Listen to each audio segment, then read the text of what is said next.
Inaksyonan na ng programang Reforma ng Bayan ang sumbong ng mga residente ng Barangay 116 Zone 10, Distrito 2, Caloocan City kaugnay ng umano'y obstruction sa pampublikong sidewalk na itinayo noong 2024. Ayon sa impormasyon na kalap, isang residente ng naturang barangay ang lumapit sa Reforma ng Bayan upang humingi ng tulong sa formal na pagbuo ng complaint letter laban sa isang istrukturang nakatayo umano sa pampublikong right-of-way sa 6th Avenue, kanto ng Agno Street.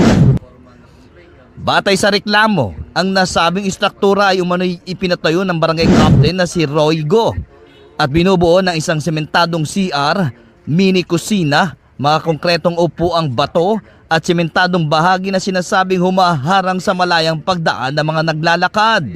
Sa tulong ng Reforma ng Bayan, ang formal na reklamo at sinumpaang salaysay ay naisumiti at pinareceive na sa Office of the City Engineering ng Caloocan City na may kopya rin sa Office of the Mayor para sa kaukulang aksyon at investigasyon.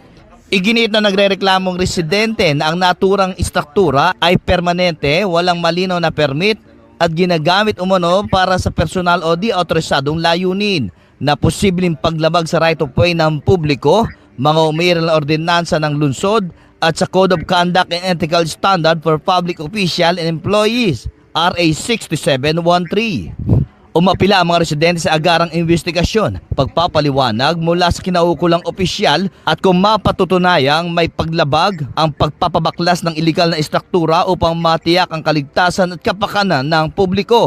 Samantala, nilinaw ng Reforma ng Bayan na patuloy nitong babantayan ng usapin at sisiguruhing may transparency at accountability sa pagresolba ng reklamo. Ano po ang ating ginawang aksyon. Eksklusibong aksyon. Pagkilos. Ang ginawa natin dyan, partner, ganito eh. Oo. Dahil nga para formal na, dahil nga ang nangyari, partner, hindi sinasagot ng barangay ang ating mga tawag. Lunes, di ba? Kahit kahapon, tumawag tayo, wala pa rin tayo nakukuha Tama. Response.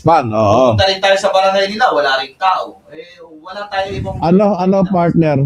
Oo. Walang tao ang barangay? Oo nga. So paano kukuha ngayon ng mga sidula at mga barangay clearances ang kanilang residente?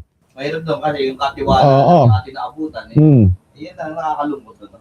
Ultimo mga kagawad, walang mga ay nako. Ano bang pinagkakabalahan, Mayor? Mayor Along Malapitan, kami po ay nananawagan sa inyo. Ano ba itong barangay mo dyan sa barangay 116 na ito, ha? Tila ata lulubog lilitaw.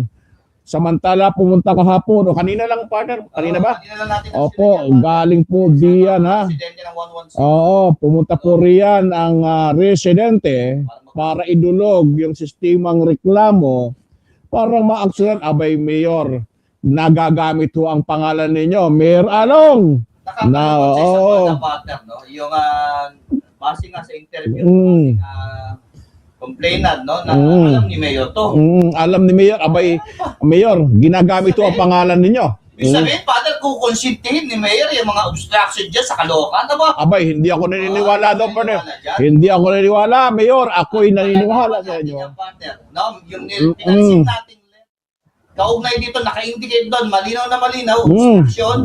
At the same time, may naka-attach doon na picture. Simple lang, partner. Pag hindi inaksyonan ito ni Mayor, tayo ay dudulog dito sa ating mahal na DILG, si Remulla, titingnan natin kung gaano katigas itong kapitan na ito na sinasabi ay mayroong basbas di umano ni Mayor.